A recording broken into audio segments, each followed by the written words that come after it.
वकील आजाद है और वकील जिसको चाहे उसको न्याय दिला सकता है। इसलिए जो भी माननीय IR सिंह जी कह के गए थे, रतन सिंह जी कह के गए थे, तो एक बच्चे को आप वकील जरूर बनाएं, क्योंकि न्याय अगर आपको चाहिए, समाज को एक संगठित करना है, तो मैं आपको बताना चाहता हूं और यह भी बताना चाहता हूं कि 2 अप्रैल 2018 का किसी ने जिक्र नहीं किया, अपने वक्तव्य में नहीं कर पाए, लेकिन 2018 में 2 अप्रैल 2018 में जो आंदोलनकारी जेल गए, हम लोगों ने वहां बुलंदशहर में वकीलों की टीम बना करके फ्री जमानत कराने का काम किया।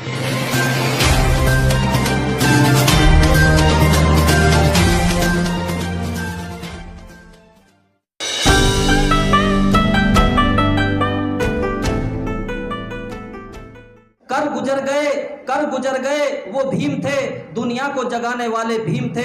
हमने तो सिर्फ इस इतिहास पढ़ा है यारो, इतिहास बनाने वाले मेरे भीम थे, इतिहास बनाने वाले मेरे भीम थे। मैं सिर्फ ज़्यादा बात ना कहते हुए बाबा साहब का जो आज ये आप कार्यक्रम मना रहे हैं उसी पे मैं अपनी बात रखूंगा। मैं बताना चाहता हूं कि बाबा साहब अम्बेडकर जब लंदन पढ़ने के लिए गए थे तो बाबा साहब उस समय साहू जी गायकवाड़ साहब महाराज जी ने वो उनको छात्रवृत्ति उनको दिया करते थे, छात्रवृत्ति के माध्यम से वो पढ़ने गए थे। बाबा साहब जब वहाँ पढ़ने गए थे, बाबा साहब अपनी पढ़ाई पूरी कर रहे थे, लेकिन बाबा साहब आप जानते हैं कि बाबा साहब को जो छात्रवृत्ति गायकवाड़ जी ने दी वो 11.5 पाउंड उनको छात्रवृत्ति मिलती थी प्रति माह। अनुबंध जो उनका लिखा गया था 8 आने का स्टाम्प था, 8 आने के स्टाम्प पर उनका अनुबंध लिखा गया था, एग्रीमेंट लिखा गया था। और बाबा साहब अम्बेडकर जी 3 वर्ष के लिए 15 जून 1913 से लेकर के 14 जून 1916 तक के लिए लंदन में अपनी पढ़ाई करने के लिए गए थे। लेकिन इत्तेफाक ये हुआ कि अनुबंध खत्म हो गया, बाबा साहब को वहां से वापस लौटना पड़ा। और बाबा साहब वहां पर बाबा साहब ने 3 वर्ष में जो डिग्रियां ली, उन्होंने वहां पे MA की, उन्होंने वहां पे PhD की। और ये बड़ा उसका विषय है, संघर्ष करने का विषय है कि बाबा साहब ने जब PhD की थी तो बाबा साहब की उम्र उस समय मात्र 25 साल थी। मात्र 25 साल की उम्र में उन्होंने PhD हासिल की और बाबा साहब वहां पढ़ रहे थे। लेकिन 1916 में 1 वर्ष के लिए जो वहां गए थे, लेकिन उनकी छात्रवृत्ति वहां पर खत्म हो गई। तो मैं आपको बताना चाहता हूं कि बाबा साहब अम्बेडकर वहां से लौट आए और लंदन से उनको पढ़ाई छोड़नी पड़ी। लेकिन बाबा साहब की एक इच्छा थी कि वो बैरिस्टर बने, क्योंकि बाबा साहब जानते थे कि यदि मैं अपने लोगों को न्याय दे सकता हूं तो बैरिस्टर बन के दे सकता हूं। बाबा साहब अम्बेडकर बैरिस्टर बनना चाहते थे। बैरिस्टर बनने के लिए जब वहां लंदन से वो पढ़ाई छोड़ करके आए थे तो उन्होंने अपनी एक शर्त रखी, वो दोबारा पढ़ना आना चाहते थे। तो उनको वहां पर 1 वर्ष की छात्रवृत्ति खत्म हो गई और MSc DSc एवं BA बारेट लॉ का अध्ययन पूरा नहीं उनका हो सका, लंदन छोड़ना पड़ा। प्रोफेसर कैलन की सिफारिश पर उन्होंने जो उनको एक ये शर्त रखी गई कि यदि 1917 से लेकर के यदि वो 4 वर्ष के भीतर दोबारा आते हैं तो उनको दोबारा से जो उनकी डिग्री रह गई हैं उसको पूरा करने का समय मिलेगा। तो मैं आपको बताना चाहता हूं कि बाबा साहब अम्बेडकर जी दोबारा लंदन गए और ग्रेज इन्नू फॉल लॉ में उन्होंने प्रवेश लिया। लगातार 18 घंटे वो पढ़ते थे, क्योंकि वो जानते थे कि मुझे बैरिस्टर बनना है। और 1922 में उन्हें बैरिस्टर की उपाधि मिली। मैं आपको ये बताना चाहता हूं कि बैरिस्टर की उपाधि 1922 में तो मिल गई थी, लेकिन उनका जो बंबई उच्च न्यायालय है, जो बैरिस्टर जो बनते हैं यानी कि जो हम वकील बनते हैं, हम डिग्री तो ले लेते हैं, लेकिन यदि जब तक हमारा registration bar council of Uttar Pradesh या बार काउंसिल ऑफ इंडिया के अंदर नहीं होता तब तक हम वकील नहीं बनते। पैसे का बाबा साहब के पास अभाव था, बाबा साहब के पास पैसे नहीं थे, तो बाबा साहब जो पूर्णतः वकील बने, पूर्णतः बैरिस्टर बने, वो 5 जुलाई 1923 को बैरिस्टर के रूप में वो पंजीकृत हुए, यानी उनका रजिस्ट्रेशन हुआ। 1923 में हम आज बैरिस्टर के रूप में 1922 मना रहे हैं, लेकिन 23 में वो बैरिस्टर के रूप में हुए।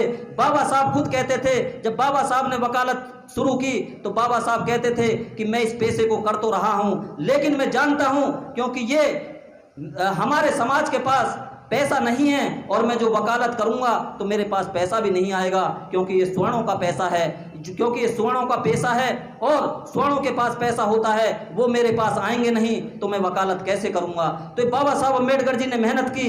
पहला केस उनको 1923 में आया, दूसरा केस सतारा जिले का जो मात्र उन्होंने 300 रुपये उस समय फीस ली थी, दूसरा केस सतारा जिले से आया था। बाबा साहब अक्सर, जब एक बार की बात है कि बाबा साहब का बेटा जो राजरतन, क्योंकि उसको बहुत प्यार करते थे, राजरतन खेल रहा था, तो बाबा साहब ने उससे प्यार प्यार में एक बार कहा था कि तुम एक बैरिस्टर हो, तुम एक बैरिस्टर के एक शेर बेटे हो, तुम एक बैरिस्टर के एक शेर बेटे हो। ये राजरतन के लिए बाबा साहब अम्बेडकर जी ने बोला था। लेकिन बाबा साहब ने अपने 4 बच्चों की कुर्बानियां दे दी। बाबा साहब अपने बेटे गंगाधर का, तो गंगाधर, क्योंकि जब वो लंदन गए थे तो माता रमाबाई गर्भ से थी, गंगाधर पैदा नहीं हुए थे। उनके जाने के बाद गंगाधर पैदा हुए। तो ये अफसोस की बात आप ये देखिए कि बाबा साहब ने संघर्ष किया और बाबा साहब गंगाधर का तो चेहरा भी नहीं देख पाए थे। उनके 4 बच्चे, बेटी इंदु, बेटा रमेश, गंगाधर और बेटा राजरतन। राजरतन वो जो जिसको बहुत प्यार करते थे। और क्योंकि आज हम बैरिस्टर वर्ष उनका मना रहे हैं, तो मैं बताना चाहता हूं कि बाबा साहब उस समय वकालत कर रहे थे। जब वकालत बाबा साहब कर रहे थे तो वहां पर खबर गई कि बाबा साहब आप जल्दी से चलिए, आपका बेटा राजरतन बहुत बीमार है।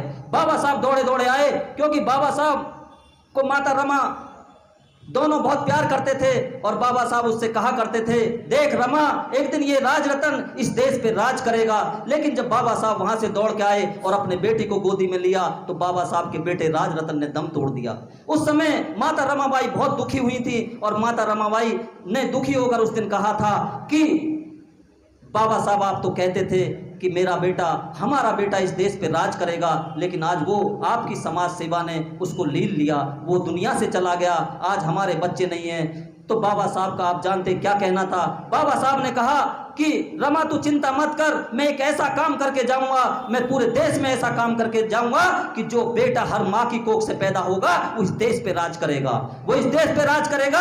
तो माताओं बहनों, अब बाबा साहब हमारे लिए ऐसा काम करके गए हैं, ऐसा अधिकार दे करके गए हैं, ऐसा सम्मान दे के गए हैं। जैसा वक्ताओं ने बताया कि यदि भारत का संविधान जीवित है, यदि बाबा साहब अम्बेडकर जी की विचारधारा जीवित है, तब तक हम जीवित हैं। और जिस दिन ये विचारधारा खत्म हो जाएगी, उस दिन हम इस देश से खत्म हो जाएंगे। इसलिए हमें बाबा साहब की विचारधारा को जीवित रखना है। और मैं ये कहना चाहता हूं कि आप अपने परिवार में अगर आपके 3 बच्चे हैं, आपके 2 बच्चे हैं, आपके 4 बच्चे हैं, तो एक बच्चे को आप बैरिस्टर बनाने का काम करें, वकील बनाने का काम करें। क्योंकि मैं ये बात इसलिए कहता हूं, यहां बहुत सारे मेरे मिशन के साथी बैठे हैं, बहुत सारे मेरे सीनियर भी बैठे हुए हैं। मैंने वकालत का काम सीखा है, रतन सिंह एडवोकेट जी का मैं जूनियर रहा हूं, वो मैं जानता हूं। मैं इसलिए कह रहा हूं कि मैं 2012 में मेरे बुलंदशहर के अंदर एक बहन बेटी का दुष्कर्म 8 लोगों ने किया था। हमने वहां जाम लगाने का काम किया था, हमने वहां उनको आजीवन कारावास कराने का काम किया था।